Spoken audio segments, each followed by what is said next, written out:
we immediately get to that thing that we call flow or zone or peak performance or hypnosis, trance. Like people have these states and then they connect it with something supernatural.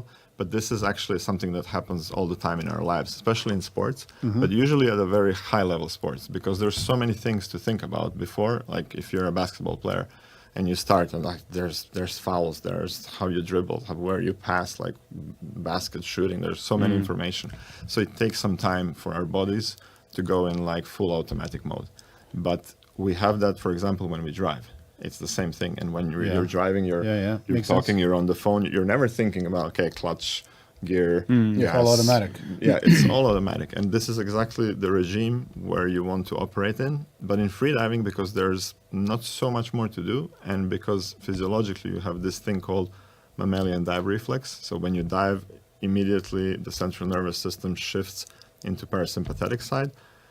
You have lower heart rate, lower blood pressure, you have different changes with the spleen, with the lungs, with the blood, it centralizes. And this all affects that we more or less immediately go into this state. And this is what gets people really hooked onto it, because they feel it on their first day, on their first course.